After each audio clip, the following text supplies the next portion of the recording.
Shalom Aleichem bersama Mesih. Selamat sore Bapak-Bapak Ibu sekalian. Terima kasih atas kedatangannya. Dan saya bersyukur kepada Tuhan bahwa saya diperbolehkan untuk datang kembali ke Bapak. Malam ini saya akan berbicara mengenai landasan iman Kristen.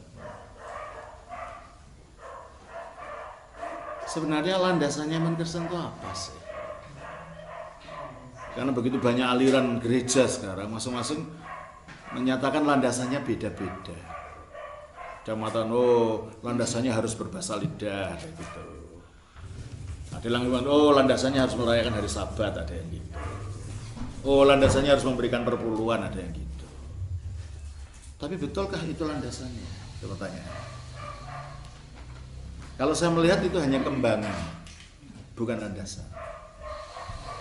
Apa yang sering diajukan harus gini itu hanya kembangan, bukan pokok. Nah kalau gitu landasannya iman Kristen itu apa? Mari kita baca Alkitab. 1 Korintus 3 ayat 11. Dasarnya apa iman Kristen itu? 1 Korintus 3 ayat 11, tolong bacakan. Yang sudah ketemu langsung saja baca supaya tidak menghabiskan waktu. Seorang pun yang dapat meletakkan dasar lain daripada dasar yang telah diletakkan, yaitu Yesus Kristus. Nah itu dasarnya tidak ada lain. Iman Kristen itu adalah mengenai Yesus, tidak mengenai yang lain. Bukan mengenai bahasa lidah, bukan mengenai perpuluhan. Meskipun itu penting ya, perpuluhan segala itu. Bukan mengenai hari Sabat, bukan. Intinya adalah Yesus Kristus. Itu inti. Kalau kita tidak kembali kepada inti ini, kita keliru, lari kemana-mana itu nanti. Mengapa? Karena iman Kristen muncul bukan karena adanya kitab yang turun gedebuk dari langit, enggak. Iman Kristen muncul bukan karena ada filsafat yang turun dari surga, dari yakin, bukan. Iman Kristen muncul karena ada seorang tukang kayu miskin yang mati disalib 3 hari bangkit lagi. Itu munculnya iman Kristen. Maka landasan iman Kristen harus kembali kepada peristiwa sejarah ini, bahwa seorang petani miskin mati disalib, dituduh sebagai seorang kriminal, tapi pada hari ketiga bangkit. Nah ini landasannya. Oleh karena itu Tuhan Yesus ketika bertemu dengan murid-muridnya, ketika beliau mulai dikejar-kejar oleh Herodes, beliau lari ke kota Kaisaria Filipi. Di tengah jalan beliau bertanya pada muridnya. Coba kita baca Matius pasal 16. Matius pasal yang ke-16, ayatnya yang ke-13 dan 14.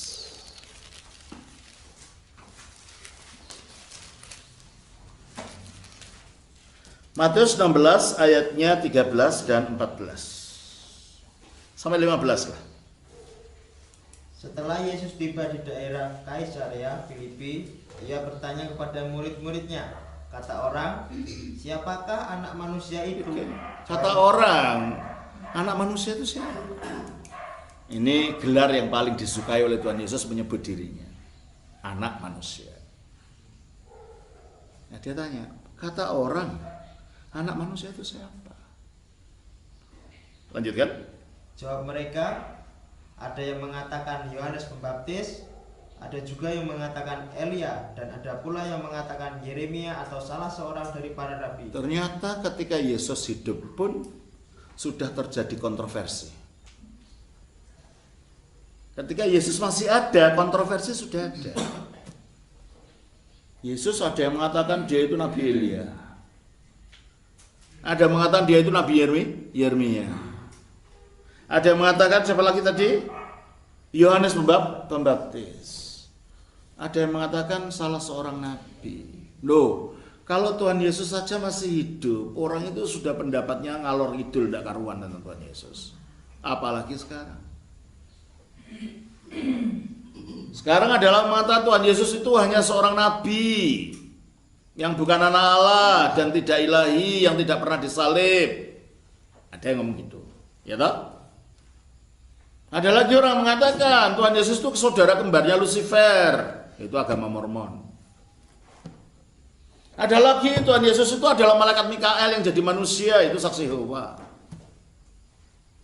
Ada lagi Tuhan Yesus itu sama dengan Allah Bapa. Maaf, kebanyakan aliran-aliran Pentakosta begitu. Allah Bapa ya, Tuhan Yesus itu. Dan macam-macam ide yang muncul. Makanya setelah kita mengetahui ini, menyadari ini, kita nggak bisa mengatakan pokoknya Yesus.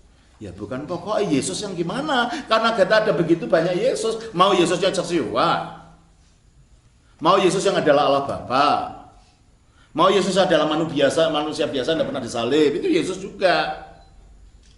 Makanya Tuhan Yesus meminta klarifikasi dari mulutnya. Oke deh, orang lain mengatakan Yesus begini, Yesus begitu, Yesus begitu. Ayat 15. Lalu Yesus bertanya kepada mereka, tetapi apa katamu? Siapakah aku ini? Nah, berarti beliau menghendaki klarifikasi. Jangan kabur mengenai Yesus ini. Kenapa? Sebab Yesus itu yang menentukan surga nerakanya seseorang. Yesus itu yang menentukan bahagia celakanya seseorang. Kalau salah atau kalau benar di dalam pengakuannya itu. Sebab tidak ada keselamatan di luar Yesus. Tapi Yesus yang gimana gitu? Apa sekedar nama? Apa kalau gitu Yesusnya saksi Yehova juga menyelamatkan? Pemahaman tentang saksi Yehova. Apakah Yesusnya agama Islam juga menyelamatkan? Nyatanya agama Islam tidak mengatakan Yesus itu juru selamat. Hanya nabi itu kan.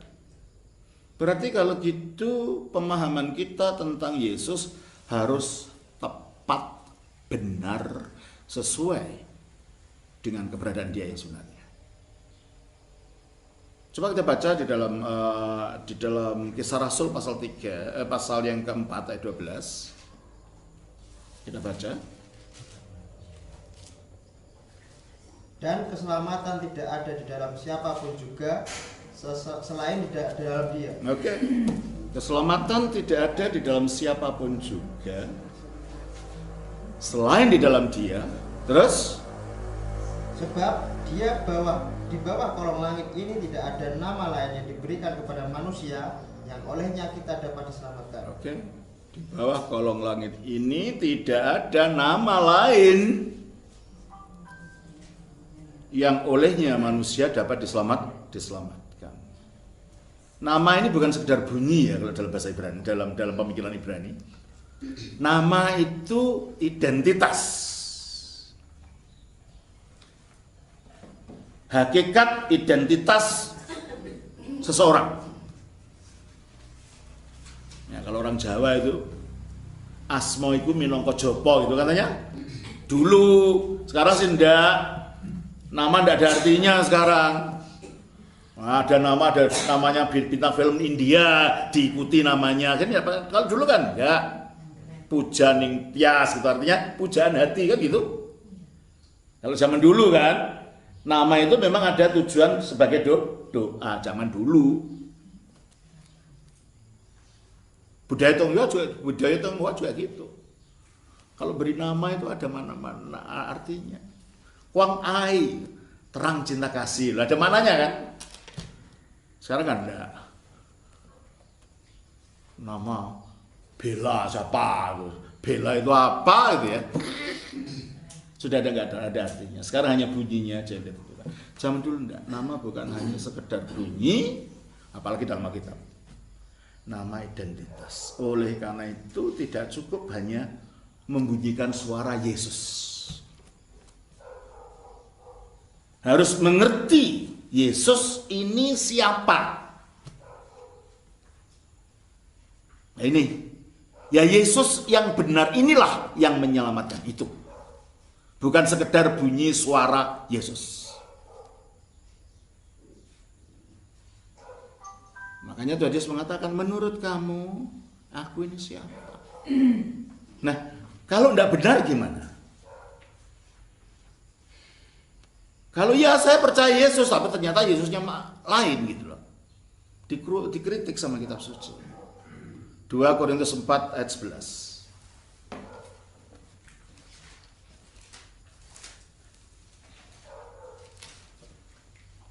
2 Korintus 4 ayat 11. Tolong bacakan. Sebab kami yang masih hidup ini. 2 Korintus pasal 4 ayat 11. Ya? 11 ayat 4 terbalik. Terbalik. 2 Korintus 11 ayat 4. Sebab kamu sabar saja. Nah, Paulus mengatakan, "Hei wong Korintus, kok kamu itu sabar saja loh?" Apa? Jika ada seorang datang memberitakan Yesus yang lain daripada yang telah kami beritakan. Jika ada orang datang kepadamu memberitakan Yesus yang lain. Ini jawabannya Rasul. Ternyata ada orang yang sudah mengabarkan Yesus yang lain. Berarti tidak setiap Yesus itu diterima kebenarannya. Karena ada Yesus yang lain. Lain dari apa? Teruskan, baca lagi itu. Sebab kamu sabar saja jika ada seorang datang memberitakan Yesus yang lain daripada yang telah kami beritakan. Lain daripada yang telah kami. Siapa kami di sini? Rasul. Para rasul beritakan. Artinya lain daripada ajaran rasul-rasul. Berarti kalau gitu menurut kitab suci sendiri, kriteria benar dan tidaknya Yesus adalah sesuaikah ajarannya dengan ajaran rasul atau tidak? Gitu. Bukan ajaran aliranku lawan aliranmu, bukan persetan dengan aliran. Aliran bukan saksi mata. Para rasul lah yang saksi mata. Maka yang ditekankan dalam ayat ini adalah kamu loh kok sabar saja. Ada orang yang memberitakan Yesus yang lain daripada yang telah kami beritakan. Loh, kalau beda dengan yang diberitakan Rasul, kenapa sih? Ya, kalau itu hanya semata sekedar ide, tidak apa-apa. Tetapi karena ini menentukan keselamatan, itu yang menjadi masalah. Kalau kita salah, ya akhirnya kita melencong gitu. Arahnya bukan arah kepada yang dituju. Loh, yang penting kan tulus hatinya, nggak peduli toh apanya, pokoknya hatinya sungguh-sungguh. Saudara, kalau kita ingin ke Jakarta, naik bis jurusan Banyuwangi, sak tulus-tulusnya sampai pagi, ya nggak sampai Jakarta, sampainya di Banyuwangi. Tulus saja nggak cukup, kendaraannya harus benar. Betul? Bagaimana hatinya suluh tulus, kalau kendaraannya salah, ya nggak sampai ke tujuan, betul nggak? Oleh karena kesungguhan, ketulusan itu tidak cukup, harus kendaraannya benar, harus pemahamannya benar. Kalau salah nggak sampai tujuan. Ya, itulah sebabnya Rasul Paulus mengatakan, kalau ajarannya bukan ajaran Rasul, kenapa sih? Galatia 1 ayat 8 kita baca. Tetapi sekalipun kami.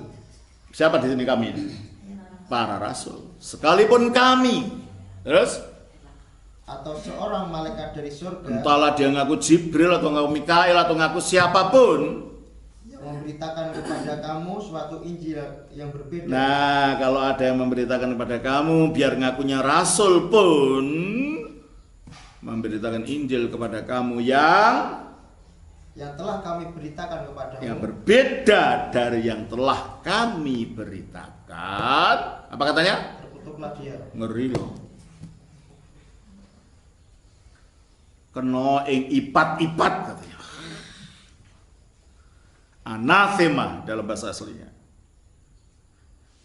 Jadi kalau ada orang meyakini Yesus yang tidak cocok dengan yang diberitakan Rasul, kata Alkitab, orang itu terkutuk.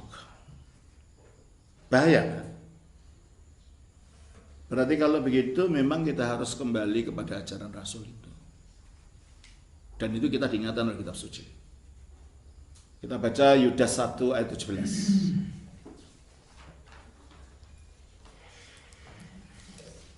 Yudas pasal 1 ayat 17. Tetapi kamu, saudara-saudaraku yang kekasih, ingatlah akan apa yang dahulu telah dikatakan kepada kamu oleh rasul-rasul Tuhan kita Yesus Kristus. Nah, tetapi kamu saudara-saudaraku yang kekasih, ingatlah apa yang dahulu dikatakan oleh rasul-rasul Tuhan kita Yesus Kristus. Kita tidak disuruh ingat Calvin, enggak. Kita tidak disuruh ingat Luther, tidak. Kita tidak disuruh ingat Wesley, tidak.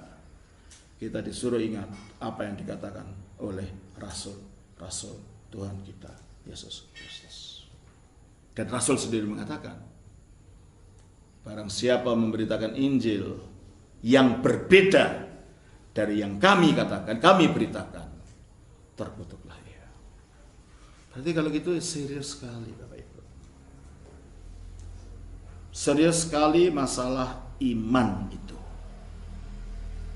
Serius sekali masalah pemahaman itu. Kalau gitu mengikuti Alkitab kita tidak bisa sembrono, ya rapopo pokoknya, tidak ada pokoknya. Cocok dawe kita ora itu. Anggere loh, kok anggere? Kitab dawe apa gitu? Kalau tidak, berarti otak kita sendiri nanti yang, dan akhirnya kita malah kesesat gak karu-karuan gitu kan. Amsal 16 ayat 25.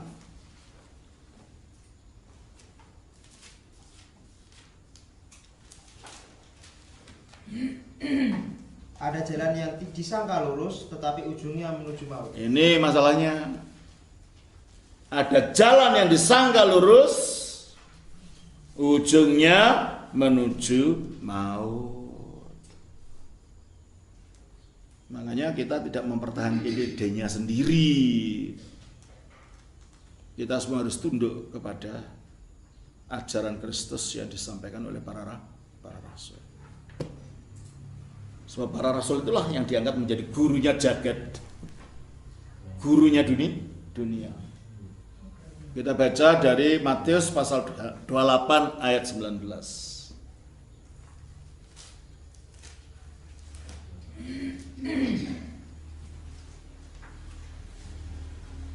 Karena itu pergilah, jadikanlah semua bangsa muridku, dan baptislah mereka dalam nama Bapa dan Anak dan Roh Kudus. Terus? Dan ajarlah mereka melakukan segala. Nah, siapa yang diperintahkan mengajar semua bangsa ini?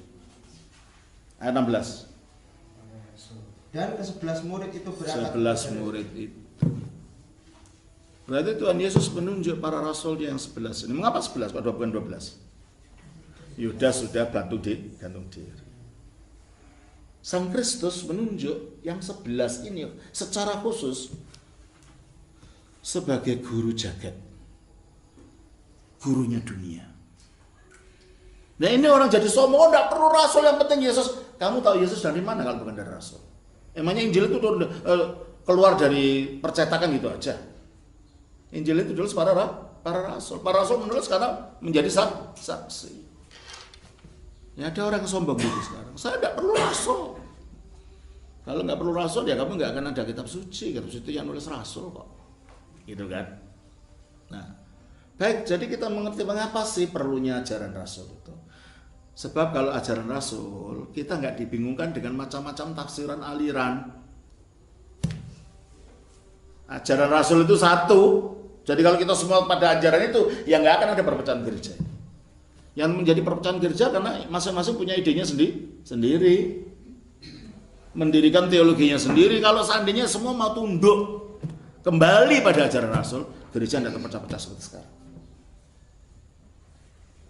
Sebab ajaran rasul itulah yang asal. Jadi kalau begitu, kalau kita diperintahkan kitab suci untuk kembali kepada ajaran rasul ini, tentang Yesus pun harus gitu, karena itu landasan.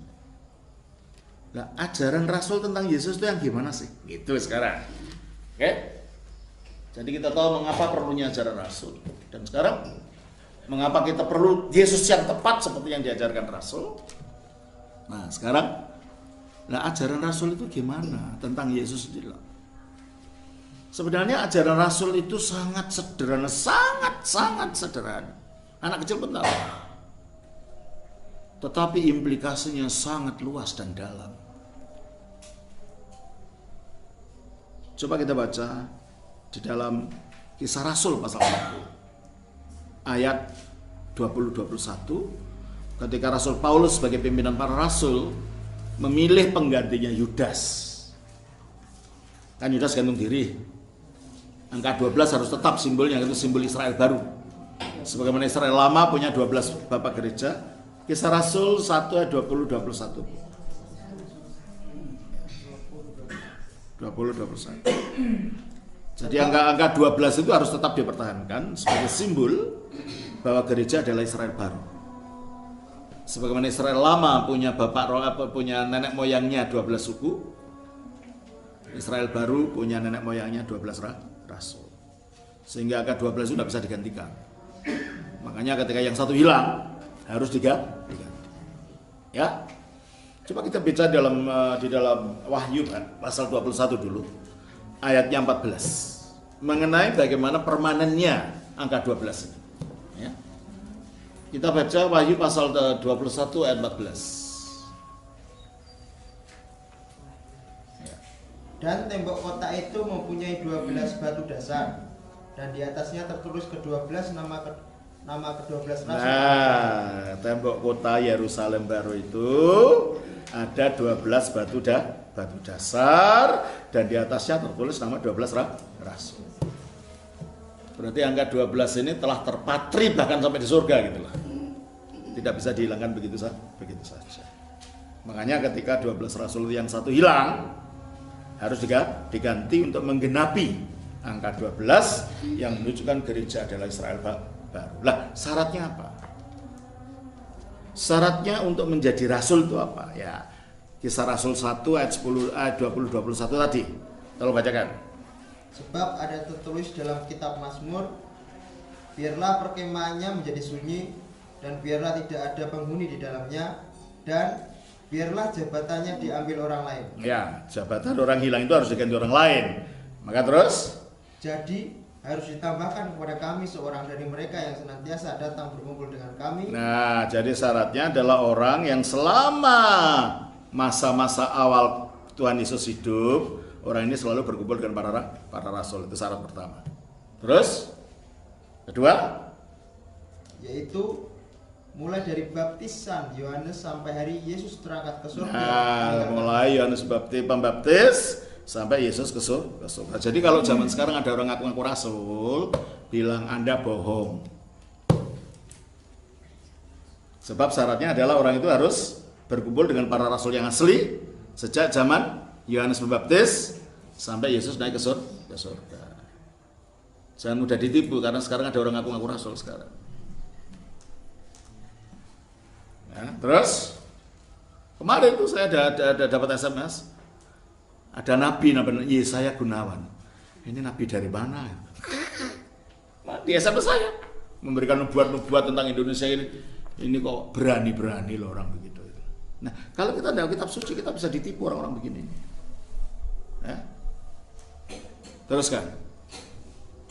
Yaitu mulai dari baptisan Yohanes sampai hari Yesus terangkat ke surga, meninggalkan kami untuk menjadi saksi dengan kami tentang kebangkitannya. Ya, jadi tugas rasul adalah menjadi saksi tentang kebangkitan. Itulah inti beritanya para rasul. Saksi tentang kebangkitannya. Sederhana bukan? Sangat sederhana. Anak kecil juga bisa mengulangi. Saksi tentang kebangkitannya. Kita baca juga di dalam Kisah Rasul pasal 2 ayat 32. 33. Dan sesudah ia ditinggikan. Kisah Rasul 2 ayat 33. Enggak, Bapak Ibu belum nulis. Oke, baca lagi. Dan sesudah ia ditinggikan oleh tangan kanan Allah, maksudnya naik ke surga, dan menerima Roh Kudus yang dijanjikan itu, maka dicurahkannya apa yang kamu lihat dan dengar di sini. Ayat 32 kalau itu. Yesus inilah yang dibangkitkan Allah dan tentang hal itu kami adalah saksi. Yesus inilah yang dibangkitkan Allah. Tentang hal itu, tentang hal kebangkitan itu, kami adalah saksi. Jadi inti ajaran Rasul itu sangat sederhana. Apa itu? Yesus telah bangkit. Itu intinya. Kita baca juga di dalam Kisah Rasul 3:15. Demikianlah ia, pemimpin kepada hidup, telah kamu bunuh, tetapi Allah telah membangkitkan dia dari antara orang mati, dan tentang hal itu kami adalah saksi. Tentang hal itu kami adalah saksi. Jadi berita awal para rasul itu bukan tentang bahasa lidah, bukan tentang perpuluhan, bukan tentang berkat, bukan itu. Berita awalnya adalah Yesus telah bangkit. Dan ini menjadi intinya Injil. Yesus mati disalib, dikuburkan, bangkit, itu intinya Injil. Kalau nggak ada itu, nggak ada Injil. Sebab Injil itu bukan kitab. Injil itu bahasa Arab yang berasal dari bahasa Ethiopia Wangil. Wangil itu sendiri ucapan yang telah berubah dari bahasa aslinya kitab suci, Evangelion. Dari Evangelion jadi Wangil, Wangil jadi Injil, jadi Injil.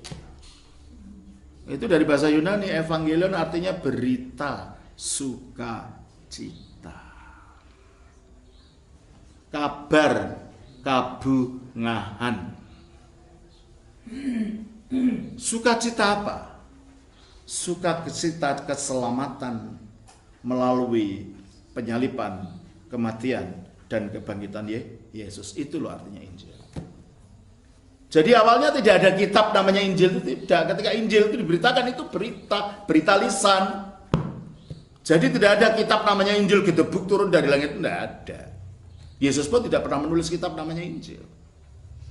Sebab Injil itu adalah mengenai dirinya, karyanya dia yang telah mati disalibkan, bangkit dan naik ke surga. Jadi inilah intinya Injil. Ya. Kalau kita tidak kembali kepada inti, nanti keliru, lari kemana-mana itu nanti. Makanya Paulus mengatakan di dalam 1 Korintus pasal 15 ayat 3 dan 4.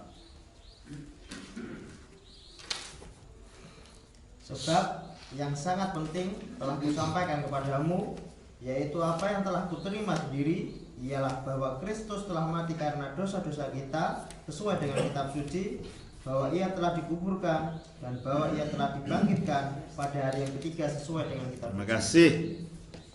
Ya. Paredoka gar imin and protis, bahasa aslinya ya.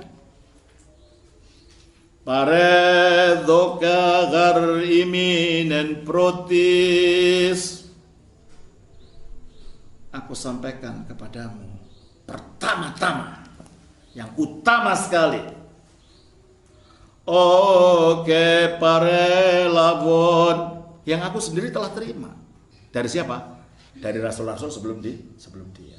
Berarti kalau gitu bukan kitab yang diterima, ajaran lisan.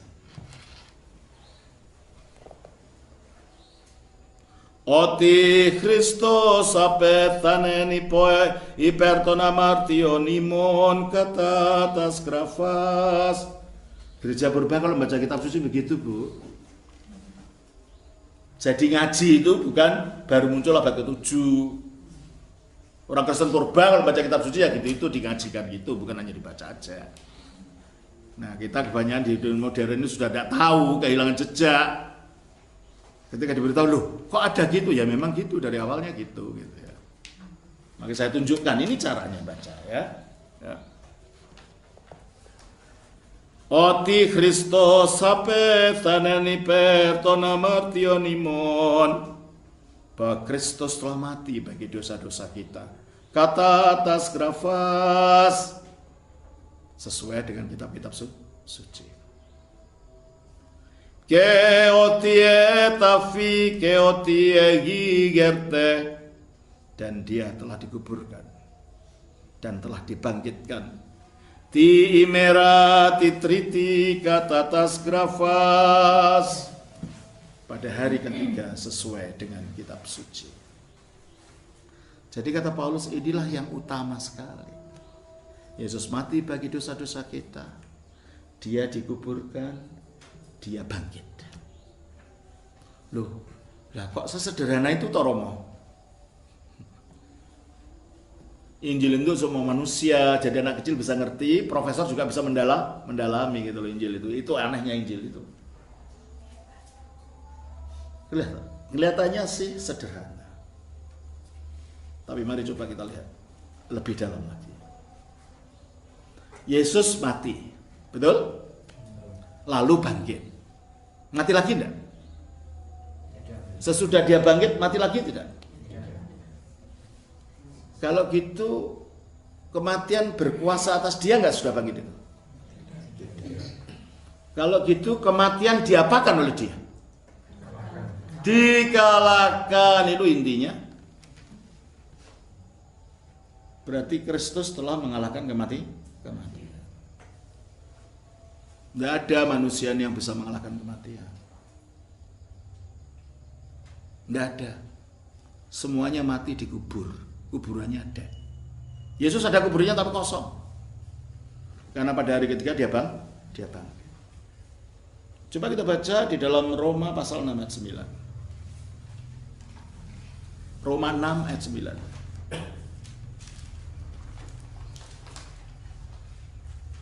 Karena kita tahu bahwa Kristus sesudah ia bangkit dari antara orang mati tidak mati lagi, maut tidak berkuasa lagi atas dia. Nah, maut tidak berkuasa lagi atas dia, berarti maut diapakan? Dikalah. Padahal asal mula maut itu dari mana? Kita baca Roma pasal 6 ayat 23. Kenapa sih ada kematian di dunia ini? Apakah memang Allah menciptakan kematian? Beberapa minggu yang lalu sudah saya jelaskan, tidak. Kita tidak diciptakan untuk mati. Kita diciptakan agar hidup kekal bersama Allah. Coba kita baca di dalam mana tadi? Roma 6 ayat 23. Sebab upah dosa ialah maut. Stop. Jadi adanya kematian karena ada apa? Ada dosa. Kalau tidak ada dosa, tidak ada kematian. Baca lagi dalam Roma 5 ayat 20 ayat 12. Nah, dalam Roma 5 ayat 12. Sebab itu sama seperti dosa masuk ke dalam dunia oleh satu orang. Oleh siapa? Adam. Dosa itu apa sih sebenarnya? Saya ingat Bapak Ibu, ketika saya awal memulai pelayanan saya di Solo, ya, gereja yang ada sekarang, dulu belum gereja. Ada seorang pendeta Hindu datang, seorang ibu, Jero Gede Murtini. Saya ditelepon. Nah, saya kira orang Jawa karena bilang nggih, nggak tahu kalau bahasa Bali juga nggih gitu ya. Saya ajak ngomong Jawa ternyata nggak tahu. Loh, ini orang mana? Terus saya tanya, ibu dari mana? Saya dari Denpasar. Oh, saya ini seorang pemangku, kayak pendeta Hindu. Katanya beliau tuh mimpi, ditemui orang bersoban putih-putih, jubah putih, disuruh mencari orang namanya Romo Daniel, nanti kamu akan diberi tahu kebenaran. Jadi selama berbulan-bulan dia cari orang namanya Romo Daniel, dia tidak tahu, saya baru saja muncul, dia tidak tahu entah dari mana. Akhirnya dia dapat telepon saya. Teleponlah beliau. Akhirnya saya ingin tahu Romo mau mengatakan apa tentang kebenaran yang saya diberitahu ini. Ya coba ibu datang ke Solo, kita bisa bertemu. Akhirnya datanglah beliau dan keluarganya, anak cucunya pada datang. Nah, ikutlah ibadah di gereja kami. Gereja terus itu banyak ornamentasinya kan. Ada gambar-gambar itu. Gambarnya disembah, cuma aja bingung. Romo nyembah gambar. Dia orang hidup, diam aja. Diam aja. Dia sedang cari kebenaran. Disembah itu gambar satu-satu. Ya namanya orang Hindu kan ya.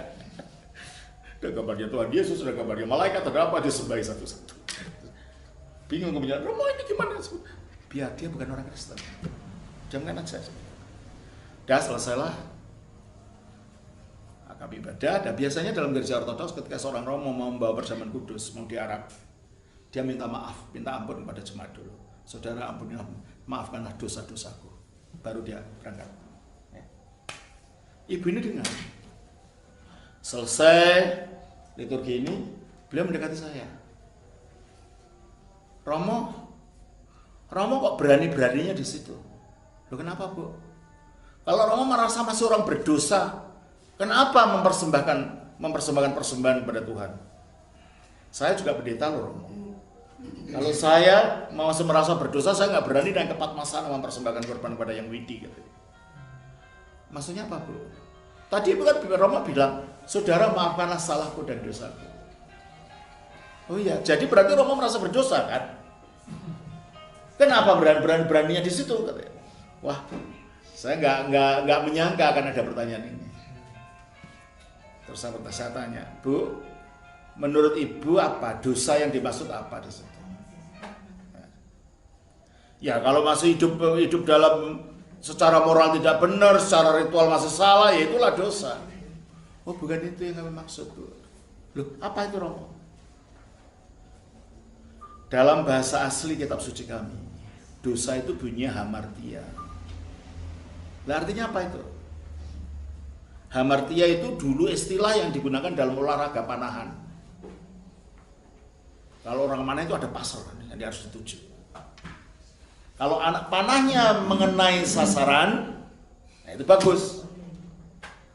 Tapi anak panah itu meleset dari sasaran, itulah hamartia. Jadi hamartia itulah keadaan meleset dari sasaran. Saya mau tanya pertanyaan pada Ibu. Ibu percaya bahwa Ibu itu pada dasarnya sama dengan Brahman, dengan Tuhan? Oh iya, itu ajaran kami. Bahwa Atman, jiwanya manusia, itu sama dengan Brahman, sama dengan Tuhan. Nah kalau Atman sama dengan Brahman, Bu, Brahman bisa mati nggak? Enggak. Ibu nanti bisa mati nggak? Iya, loh berarti Ibu hamartia. Meleset dari sasaran dia kan. Kalau Tuhan kan tidak bisa mati, Ibu nanti bisa mati katanya. Berarti Ibu meleset sasaran, itulah hamartia, Bu. Oh, saya tidak pernah dengar gitu. Ya inilah memang ajarannya beda. Ini ajaran Kristen tentang dosa itu artinya gitu. Bahwa kita meleset dari sasaran. Tadinya tuh Allah menciptakan kita untuk tidak mati, nyatanya kita mati. Berarti kita meleset dari sasaran. Tadinya kita mau ditempatkan di Firdaus, ternyata kita di dunia penuh penderitaan ini. Berarti meleset dari sasaran. Tadinya kita ini harus hidup suci, ternyata kita lebih mudah berbuat dosa daripada berbuat suci. Maka meleset dari sasaran.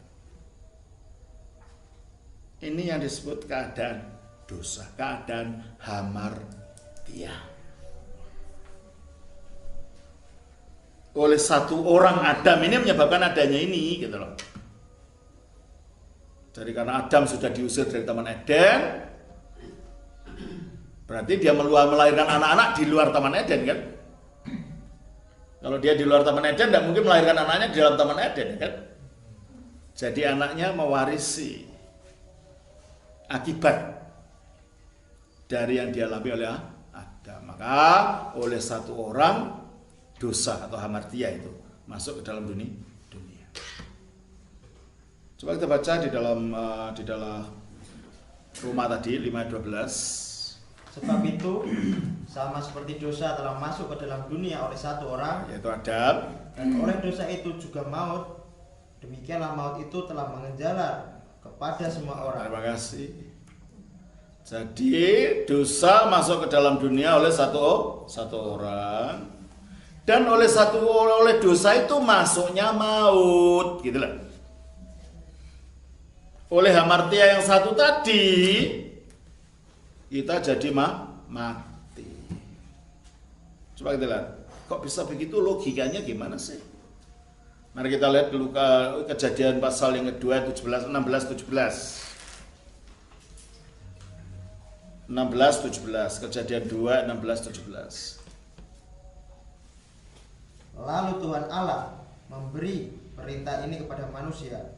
Semua pohon dalam taman ini boleh kau makan buahnya dengan bebas, tetapi pohon pengetahuan tentang yang baik dan yang jahat itu janganlah kau makan buahnya, sebab pada hari engkau memakannya pastilah engkau mati. Pada hari engkau memakannya pastilah engkau mati. Kalau mereka tidak pernah makan, tidak mati. Betul. Jadi pada awal manusia diciptakan itu belum fana tapi belum baka juga, gitu loh. Bisa jadi fana kalau melanggar, bisa jadi baka kalau taat. Manusia masih dalam persimpangan jalan waktu itu. Bisa jadi kekal, jadi baka kalau taat pada kehendak Allah. Tapi bisa menukik turun, kehilangan kekekalan itu, akhirnya mendapatkan kematian kalau mereka memberontak. Sayang manusia memilih pemberontakan. Kejadian 36. Perempuan itu melihat bahwa buah pohon itu baik untuk dimakan dan sedap kelihatannya. Lagi pula pohon itu menarik hati karena memberi pengertian. Lalu ia mengambil dari buahnya dan dimakannya, dan diberikannya juga kepada suaminya yang bersama-sama dengan dia, dan suaminya pun memakannya. Nah, seharusnya ada mengatakan jangan Dinda, jangan makan. Itu kan seharusnya. Malah ikut-ikutan makan, padahal dia ketua kepalanya istri, makanya dia yang kena tanggung jawab akhirnya. Hawa yang makan, Adam ikut-ikutan, maka kematian akhirnya muncul karena pada waktu kamu makan, kamu akan mati. Ayat 19. Dengan berpeluh engkau akan mencari makananmu sampai engkau kembali lagi ke tanah, karena dari situlah engkau diambil, sebab engkau debu dan engkau akan kembali menjadi debu. Itu sesudah ada pelanggaran, engkau debu akan kembali menjadi debu. Tadinya enggak, engkau debu, engkau akan menjadi kekal bersama aku. Tadinya gitu. Tujuan mulanya begitu, engkau debu, engkau akan menjadi kekal bersama aku. Tapi karena manusia melanggar, maka dia menukik, engkau debu kembali menjadi debu. Berarti kematian datang bersama dengan satu orang ini, bersama dengan masuknya pelanggaran. Kalau tidak ada itu tidak ada kematian. Jadi kematian itu benalu, saudara. Benalu yang menempel dalam pohon kehidupan kita. Tapi karena kita tahunya lahir sudah tahu ada kematian, seolah-olah benalu itu bagian dari tubuh kita. Enggak. Seperti benalu yang nempel pada pohon mangga. Kalau sudah lama kan seperti satu dengan mangganya. Betul nggak? Kemeladian itu loh. Kalau menyatu dengan pohon mangga saat tua, lama-lama nggak kelihatan ini tumbuhan yang berbeda. Menjadi satu. Kematian juga begitu. Karena taunya kita sudah tahu orang lahir mati gitu kan. Nggak memikirkan asalnya dari mana kematian ini. Maka kita pikir kalau itu natural, itu berarti orang itu memang harus mati. Enggak ya. Di dalam budaya apa saja di dunia ini, adakah orang yang anggotanya keluarga meninggal lo tertawa terbahak-bahak nanggap wayang? Itu orang gila. Betul? Ada keluarganya mati, wah bapakku mati, dungdang menari. Nggak ada kan? Mesti nangis. Betul? Nah kalau ada bayi lahir, nggak ada orang terus panggil tetangganya noto wangisan, loh anakku lahir, nggak ada. Tapi ada sukacita. Lambang apa? Lambang dalam rohnya manusia itu ada nostalgia. Nostalgia bahwa sebenarnya dia bukan diciptakan untuk mati, maka takut dengan kematian. Roh itu, tanpa kita sadar, mengapa kita nangis kalau ada orang mati? Sebab roh kita tidak rela kematian itu. Sebab kita bukan diciptakan untuk mati. Tapi kalau bayi lahir berarti ada kehidupan, ada sukacita menunjukkan bahwa roh kita tahu bahwa sebenarnya kita diciptakan untuk hidup, bukan untuk mati. Kematian bukan bagian natural manusia. Kehidupan itu yang natural. Kehidupan itu yang alamiah bagi manusia. Jelas ya ini ya. Nah, jadi Tuhan Yesus datang tujuannya ada kaitannya dengan kematian ini. Nah, saya bilang sama ibu tadi, Bu, bagi kami maknanya dosa bukan itu. Hamartia artinya meleset dari sasaran. Sasaran tujuan kita diciptakan. Dan ternyata tidak ada satu orang pun yang dapat mengalahkan kematian. Sehingga di dalam budaya-budaya selalu ada letupan kerinduan ini. Kalau di negara Cina sana selalu ada cerita kaisar yang suruh mencari akar ginseng supaya hidup selama-lamanya gitu kan. Ada letupan berapa manusia ini hidup. Di Indonesia sini ada tokoh kepalanya 10 supaya kalau nggak mati namanya Dasamuka. Itu letupan tadi. Letupan di dalam jiwa manusia yang sebenarnya tidak rela ada kematian. Sebab memang manusia bukan diciptakan untuk mati. Manusia diciptakan untuk hidup. Kejatuhan manusia menyebabkan ada kematian, ada hamartia tadi, ada kuasa iblis yang menguasai. Nah, lah kok Yesus mati? Itu pertanyaannya sekarang. Lah kalau gitu Yesus juga orang berdosa dong. Upah dosa adalah maut. Kelihatannya gitu, tapi enggak. Kalau kita mati, memang kita harus mati sebab kita orang berdosa sebagai keturunan Adam. Yesus mati bukan karena dosa.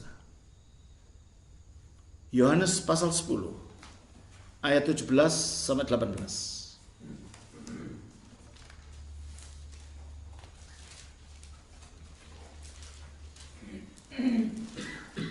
Yohanes pasal 10 ayat 17 18. Tolong bacakan. Bapa mengasihi aku karena aku memberikan nyawaku untuk menerimanya kembali. Coba. Bapa mengasihi aku karena aku memberikan nyawaku. Berarti tidak ada yang ngerebut dari dia. Dia memberikan nyawanya secara sukarela. Karena aku memberikan nyawaku untuk menerimanya kembali. Dia tahu bahwa nyawa yang diberikan tidak akan hilang. Karena dia akan menerima kembali. Berarti kalau gitu ini tindakan sukarela dari pihak Yesus, bukan paksaan dari luar. Kalau kita dipaksa. Kalau kita siapa yang maksa? Dosa tadi. Karena sering orang belum rela mati sudah mati gitu kan. Kok mati neno, mana aja cilik-cilik gitu kan. Kita terpaksa harus mati karena memang ada dosa. Kalau kita mati disebabkan adanya dosa. Terus kan? Tidak seorang pun mengambilnya daripada Tidak seorang pun yang mengambil nyawaku itu daripada. Bukan dosa. Bukan Allah Bapaknya. Bukan malaikat pencabut nyawa, apalagi dalam Alkitab tidak ada ajaran seperti itu, ada malaikat pencabut nyawa. Yang ada dalam Al-Quran, bukan dalam Alkitab. Kalau dalam Al-Quran memang ada ajaran malaikat pencabut nyawa, Alkitab tidak. Kita mati bukan karena dicabut siapa-siapa. Kita mati karena adanya dosa. Dosa yang merusak hubungan yang menyatukan antara jiwa dan tubuh. Sehingga terjadi kematian. Ya. Nah, tidak seorang pun yang mengambil daripada aku. Berarti bukan dosa yang mengambil, bukan Allah yang mengambil, bukan setan yang mengambil. Ya. Nah kalau gitu, kok Yesus mati? Siapa yang mengambil nyawanya? Teruskan. Melainkan aku memberikannya menurut kehendakku sendiri. Nah, melainkan aku memberikannya menurut kehendakku sendiri. Nggak ada manusia dunia berani mengatakan itu. Nah kalau Yesus berkehendak untuk mati, tidak mati, kira-kira bisa tidak kalau begitu? Ya bisa. Matinya dikehendaki. Kalau dia berkehendak untuk tidak mati, ya bisa. Tapi yang mengalahkan kematian siapa nanti? Kalau nggak ada orang lalu masuk ke dalam alam kemaut dan bangkit lagi, tidak dapat mati lagi, siapa nanti? Kalau bukan Yesus yang melakukan. Berarti Yesus mempunyai kuasa untuk mati atau untuk tidak. Terserah kehendaknya. Terus kan? Aku berkuasa memberikannya dan berkuasa mengambilnya. Nah, aku berkuasa memberikannya, berkuasa mengambilnya. Pertanyaannya, di dalam agama secara umum, lupakan Yesus dulu, lupakan Injil. Di dalam agama secara umum yang punya kuasa atas hidup dan mati itu siapa? Di dalam agama secara umum yang punya kuasa atas hidup dan mati itu siapa? Allah. Dengan Yesus menyatakan dia punya kuasa atas hidup dan mati, dia menyatakan dirinya sebagai apa? Itu implikasi kebangkitan itu. Jadi ini bukan dongeng sekolah minggu lagi kalau gitu. Ini menyangkut ranah kebenaran eksistensial manusia. Nah pertanyaannya, nah ini namanya kristologi dari bawah. Dilanya dari pengalaman dari bawah. Mari kita lihat dari kristologi dari atas. Apakah Yesus pernah mengaku dirinya, aku ini Allah gitu? Sayangnya tidak. Dalam Alkitab tidak ada kata-kata mengatakan Yesus, aku ini Allah, itu tidak ada. Tapi kalau dia membuat pernyataan-pernyataan yang kesimpulannya tak ada lain adalah bahwa dia mengaku Allah, itu banyak. Mari kita lihat Yohanes 17 ayat 5. Yohanes 17 ayatnya yang kelima. Oleh sebab itu ya Bapa, permuliakanlah aku padamu sendiri dengan kemuliaan yang kumiliki di hadiratmu sebelum dunia ada. Nah, sebelum dunia ada dia mengaku ada di mana? Di mana? Baca lagi. Perhatikan. Oleh sebab itu ya Bapa, permuliakanlah aku pada ya. Oleh sebab itu ya Bapa, permuliakanlah aku padamu sendiri dengan kemuliaan yang kumiliki di hadiratmu sebelum dunia ada. Jadi sebelum dunia ada, dia ada di mana? Di hadirat Allah. Dalam wujud apa? Kemuliaan. Sebelum ada dunia ada manusia enggak? Sebelum ada manusia enggak? Tidak ada. Berarti kira-kira Yesus waktu itu berwujud manusia atau bukan? Ya bukan. Yesus pernah ada, menurut pengakuannya sendiri, sebelum dunia ada berwujud non manusia. Sebab manusia belum ada. Lah apa itu? Belum tahu, mbuh gitu istilahnya. Tapi yang jelas dia sudah ada sebelum dunia dijadikan.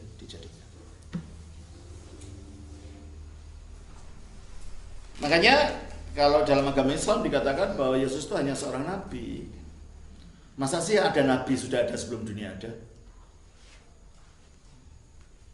Ya kan? Di mana sih ada nabi sudah ada sebelum dunia ada? Baca juga di dalam Yohanes 6 ayat 38.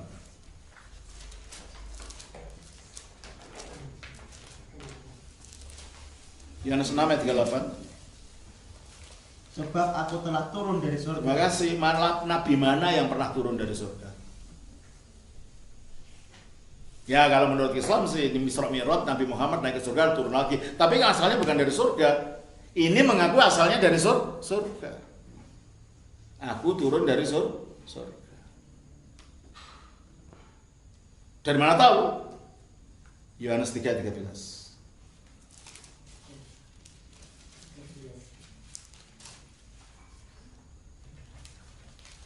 Tidak seorang pun yang telah naik ke surga selain daripada dia yang telah turun dari surga, yaitu anak manusia. Oke. Dia turun dari surga, maka naik lagi ke surga. Berarti dia mengatakan asal usulnya dari surga, bukan dari dunia. Dan dia sudah ada sebelum dunia dijadikan. Mari kita lihat lagi. Di dalam Yohanes pasal 8. ayat 56 sampai 58.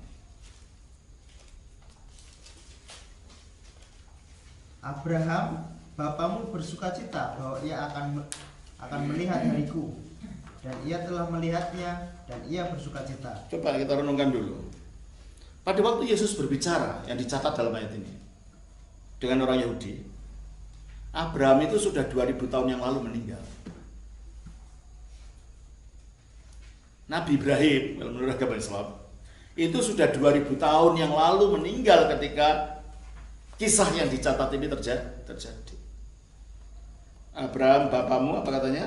Bersukacita melihat hariku, dan dia telah melihatnya. Berarti Yesus menyatakan Abraham pernah bertemu dengan dirinya. Coba Bapak berenungkan. Kalau ada orang datang dari kota saya, dari Mojokerto sana, datang sini jual tape, umpamanya. Bapak Ibu, saya dulu teman main layang-layangnya Patih Gajah Mada. Ya, Gajah Mada kan dari sana kan, di Mojopahit sana. Kira-kira Bapak Ibu reaksinya gimana? Kalau tukang tape, lah ini kan hanya tukang kayu miskin. Ya kita samakan dengan tukang tape gitu aja ya. Tukang tape datang ngaku jadi teman main layang-layangnya si Patih Gajah Mada. Kira-kira reaksi Bapak Ibu apa? Enggak percaya. Percaya, berarti dia bohong. Apalagi? Wong edan. Berarti dia orang gila. Atau memang orang ini berkata benar. Jangan cuma tiga, ada kemungkinan saja. Dia berbohong, dia orang gila, atau dia berkata benar. Hanya tiga kemungkinan, tidak ada yang lain. Kalau berbohong tidak mungkin, sebab dia sendiri mengajar. Apa yang ya katakan ya, apa yang tidak katakan tidak, selebih dari itu dari si jahat. Kan gitu. Dia mengatakan orang berbohong itu dari iblis gitu kan. Ya nggak mungkin lah dia sendiri berbohong. Berarti kasus berbohong tersingkir. Yesus tidak berbohong. Orang gila kali.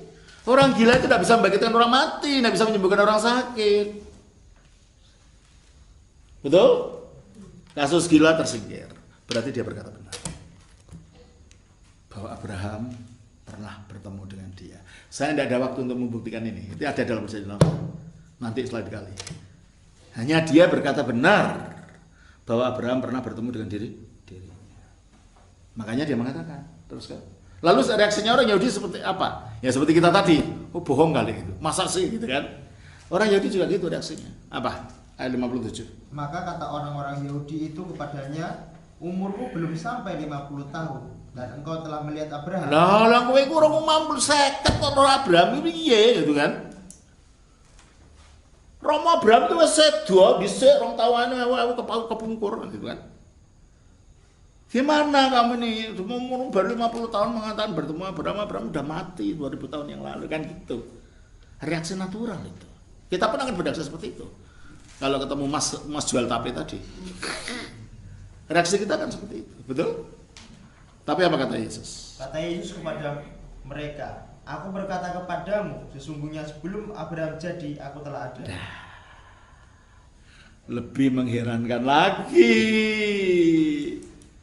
Sebelum Abraham jadi, aku telah ada. Berarti dia lebih tua dari Abraham. Berarti Yesus punya dua eksistensi. Eksistensi jasmani umurnya belum sampai 50 pada waktu ngomong ini. Dan eksistensi non jasmani lebih tua dari Abraham. Jangankan Abraham, dunia ini loh dia lebih tua karena dia sudah ada sebelum dunia diciptakan. Jelas ini ya. Berarti kalau gitu eksistensi jasmani ini baru terjadi, bukan dari awalnya. Dia pernah ada. Dia pernah pra ada.